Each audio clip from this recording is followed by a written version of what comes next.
What is up, everybody? Shri Kanase here, and this is part 2 of how to troubleshoot your Google Ads campaigns the right way. Now, as I mentioned, this is part 2, so if you haven't already, be sure to check out part 1. Very important to understand what you should be doing initially before kind of continuing on to the next phase of troubleshooting your Google Ads campaigns. And again, part 1 was more about the back end, trying to figure out what is going on in the back end and where the troubleshooting needs to happen, because this part is mostly going to be about how to troubleshoot on the side of things where it's kind of like a direct link between you and the customer. So again, very important for you to first fix up the back end before reaching this level. Now, let's assume you've already watched part 1, you're already ready to go, and you have troubleshooted everything in the back end and everything seems correct. This video is more about just troubleshooting what's going on with the campaign level side of things, the product level side of things, etc. And before we get into the nitty-gritty details of this video, one thing I want you to understand very clearly is that a good campaign is just a byproduct of a solid back end. So again,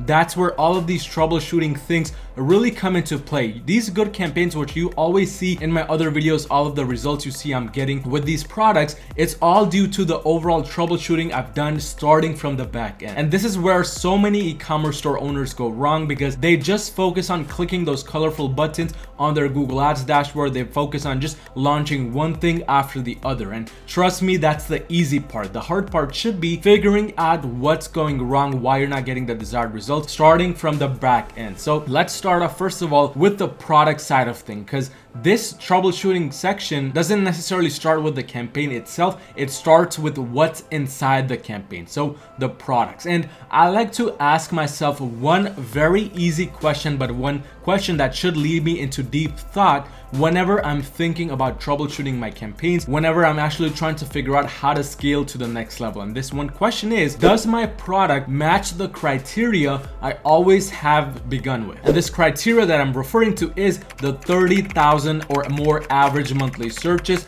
and the product is in the trend right now. So for instance, if we go on over to tools and settings, we go on over to the keyword planner tool and we type up one product that we want to search into. So for example, let's say we're trying to sell maybe a portable air conditioner. So what we're gonna do is we're gonna type in portable air conditioner and just press enter. Make sure English and United States is chosen, and now we want to ask ourselves the following question, again, as I mentioned, which is, does the product match my criteria? So the first part of this question was, does it have 30,000 or more average monthly searches right during this time period? So when I say right during this time period, I'm really referring to maybe the last 2 to the last 3 months. And to answer this question, if we look at June, the average monthly searches was 5.1 million, May was 3.8 million, and April was 1.4 million. So of course, it's a very big yes for this first question. The next question is the product in the trend right now? So let's say you run an e-commerce brand that sells air conditioners, heaters, etc., etc. Obviously, that's a very seasonal product. It's a very seasonal niche in general, as you can see, with these charts going up and down like a roller coaster or a water slide somewhere in a park. So when you're asking yourself the second question, it kind of helps you answer whether you are in this trend right here, which is,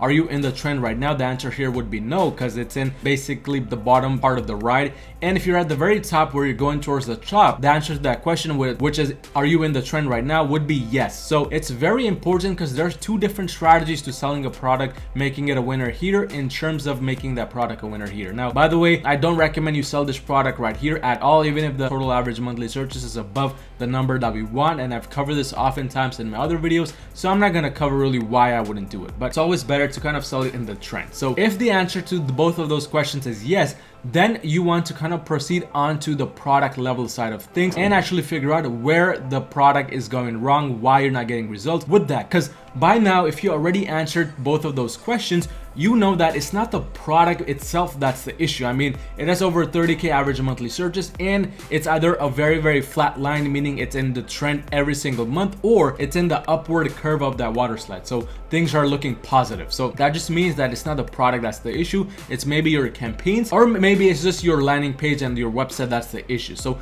this is kind of the first step I always take when beginning my troubleshooting when it comes to my campaign side of things. I always begin with the product. So we know product isn't the issue. Now we move on to the SEO side of things. So for example, for the sake of this video, we're gonna assume I'm trying to sell 3D printers. Like, I mean, that's obviously the only product I always recommend in every single video anyway. So we're just gonna assume we're trying to sell a 3D printer. And now you want to ask yourself the question, is my landing page really relevant to what a person shopping for my product want to see? So for example, I would ask myself with this product, is my landing page kind of what a 3D printer buyer would want to see? And if I think of a 3D printer buyer, or you might think of it, you might think of somebody that's kind of like a technical person. They know their way around the printers, and they're kind of like a nerdy type of person, even where they just know the nitty-gritty details, and you can see them kind of working away in their basement on their 3D printer drawing. So a person like that would want a professional layout like this, rather than something that's pink and just full of these colorful buttons with this creativity and all sorts of funky stuff happening on the landing page. And there's no right or wrong answer to that. That's just what ideal audience member would want to see. They're more on the professional side. Maybe they run a 3D printing business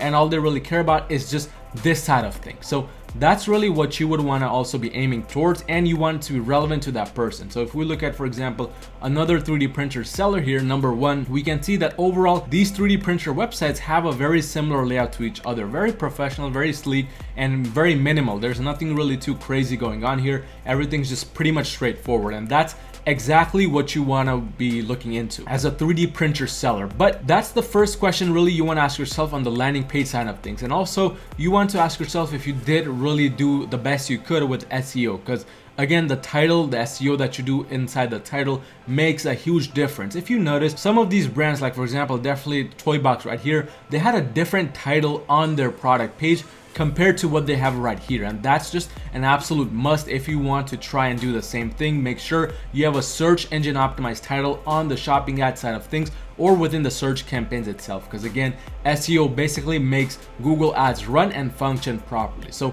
this is kind of the second step to troubleshooting. Just figure out if you did SEO or not. If you didn't do SEO, if you had a very basic title, so for example, if we go back to Toy Box right here, they had the keywords Toy Box Deluxe Bundle. I mean, obviously there would be like 5 people searching for it if you did the keyword research on the keyword planner tool. It's not an ideal title to have for this 3D printer, so that's not something that would lead them to sales. So if I was Toy Box and if my title here and on my website was the same, then that would be the cause of my sales not coming through. So then by that time, I'm already pretty much done troubleshooting. I know that it's my title and the SEO done here. That's the issue. But let's assume you've watched my other videos. You're a Google Ads superstar. You have done SEO because you like to be 10 steps ahead of your competitors. Now we move on to the actual landing page, because believe it or not, your landing page has a lot to do with whether you find success with Google Ads or not. So first things first, you want to ask yourself, is this landing page working or not? And if you're watching this video, there's a very good chance the answer to this question might be no, it's not working. So now you've already kind of done some self-evaluation. You already know the answer to the most difficult question, and a lot of people like to fake this answer and say yes even though it's not working just because they like to fill up their egos. Don't be one of those people. Really answer this question truly. So let's say the answer here is no. So the next question you want to ask yourself is, right when somebody lands on the landing page, is the call to action clear? And here actually I would say the answer is no, because the buy button is so small. I mean, it's just barely visible. My attention went over here and then it went here, and I didn't see the buy now button until I kind of started to scroll down, and then I saw the buy now button. So this is technically not a good thing. If you look at some of the big brands, like for example Inspire Uplift, I always like to also mention Inspire Uplift because it's such a great brand. It's even a general store, but it still works. We can see their add to cart button, everything is right smack in the middle. I mean, it's like right in front of your eyeballs. You don't gotta look to the left, you don't have to look to the right, it's right in the middle. And same thing with them on a mobile device view. So if we go ahead and open a Chrome window to kind of look at this on a mobile device view, we can see exactly what they have done. So right here, if we look at it on inspect and just change it to mobile device view, we can see right smack there, right on the above the fold, which is very important. This is called the fold. This is above the fold. So they've done a very good job there. They have it right above the fold. So now we know that that's not the issue. The landing page is very clear, concise. It has the image, pricing, buy now, add to cart button, etc., etc. Everything is clear, and that's exactly what you want to have. So if the answer to that question is yes, that the call to action is clear, then the next question is the description ideally describing the product? And believe it or not, a lot of the times the descriptions are so small. Like here, Inspire Uplift, that's just the feature section. The description is right here. If you notice, this product was barely $25, yet they spent the time to actually make a good description, make it filled with important important information. So that's exactly what you want to be doing as well. Don't really disregard description, because I say a lot of times it's not that important. It's not important on the Google side of things, but if a customer, especially if they're gonna spend like $500 on your website, needs to know the important details. So make sure description is proper, it has all the details, and it's search engine optimized. But the final question you want to ask yourself in terms of landing pages is the image clear? Now here I would say the answer is yes, the image is clear, but unfortunately it's kind of hidden by this child right here. So I would say that it could be done a bit better. In fact, all of these images, this would be a much better image, but if it didn't have like this dark area on the right side. So that's what you kind of want to look through, kind of understand whether the image on your website is clear and if it's kind of popping out with the advertisements of all the other people. But that's where we would kind of get into the ad side of things. We just want to cover the landing page side of things here. So those are the things you want to look at when it comes to the product itself, because again, troubleshooting starts on the product. But let's assume you've done through that, you've checked that the product still matches the criteria, SEO is proper, landing page looks good, images are good, and the product doesn't sell still. Or the issue that you have is across multiple products, not just one product. So you want to kind of make a mental note or write down which product you're having issues with and go through this troubleshooting checklist one by one, especially if you really want those products to sell. But now that we kind of covered the product side, it's time to move on to the ad side. So first of all, again, make sure to go through that section of troubleshooting with those products. But if you have gone through them, everything looks good there, and then move on to the ad side of things. And in reality, when it comes to the campaigns, there's only two real things that could be happening. Number one thing, the campaign is profitable, or number two thing, the campaign is not profitable. Everything else we're gonna discuss kind of subdivides itself into one of those two categories. So let's start off with the campaign side of things before we dive deeper into the product side of things. You want to first of all ask yourself, is the campaign spending money or not? And also when it comes to the product side of things, are the products spending money or not? And if the campaign is spending money, or if it's not spending money, either way, is it profitable or is it not profitable? And same thing with the other one. So step one is to analyze how long it has been since you did the last change within that given campaign. And by the way, we want to kind of look at the campaign level side of things from the campaign on a broad level and then deep dive into the product side of things. So when I began troubleshooting here, like for example with this campaign, I look at the campaign first and see if it's spending money or if it's not spending money, and if it's profitable or if it's not profitable, and then I deep dive into the actual nitty-gritty details. So when it comes to the campaign side of things and the budget itself, there's really three different situations you could find yourself in. Situation number one, the campaign is spending the full budget and it's profitable. This is where you want to be. Situation number two, the campaign is spending the full budget but it's break even. It's not really profitable, it's not in a loss, it's just break even. This is kind of the situation where it's the bare minimum. You don't want to go below this, but you definitely want to go above. The third situation, and the one most e-commerce store owners are in, is campaign is spending the full budget and they're in a loss. So with the first situation, where is the situation where you want to be, we don't really need to discuss anything in detail, because you just gotta let whatever is working there just continue to work and not touch it. But let's assume you are in the second situation where it's in the bare minimum, the campaign is spending the full budget, however it's not fully profitable. So what do you do to kind of check why this is happening and how you can go about resolving it? So with the bare minimum situation, there's only a few specific things you really need to be looking into, because remember, this is not really a bad situation. You're still break even, so you're not in a total loss. So don't panic here, that's the first step. But what you want to be doing, especially if you're running a standard shopping campaign first,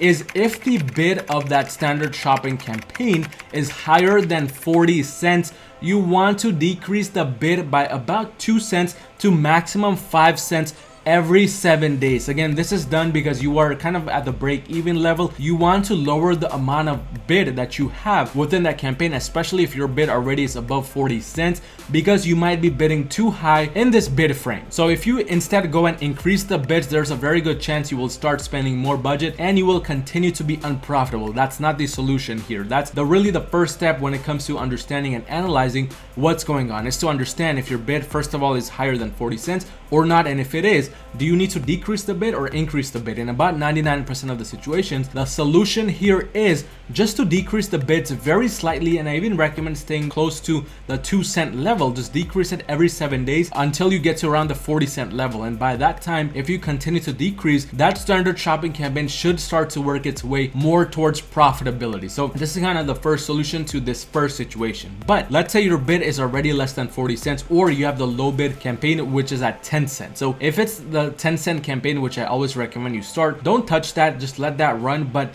if it's not the 10-cent campaign, but even then the bid is lower than 40 cents for that given campaign, you actually want to increase the bid by 2 cents to 3 cents every 7 days. And the reason behind this is I've noticed a lot of times while troubleshooting, the campaign is actually not performing because you bid it way too low. So it's just kind of scrambling, trying to get these random bunch of audience members into your website through the auctions, and it's not really working. And that's simply because those members, you're not bidding high enough for the ideal kind of customers. So in this situation, if the bid is already pretty low, I actually recommend doing the opposite and increasing the bids by about 2 cents to 3 cents every 5 to 7 days. So this is kind of the first setting that you need to look into, especially if you're running a standard shopping campaign, and that's how you go about troubleshooting and the solution to that troubleshooting aspect side of things. But let's say you're troubleshooting, you find out that your smart shopping campaign or a performance max campaign is going through this and it's actually not really performing, it's at break even. So instead of doing the bids, because you can't control bids with a smart shopping or performance max, you go with a target ROAS. So in this case,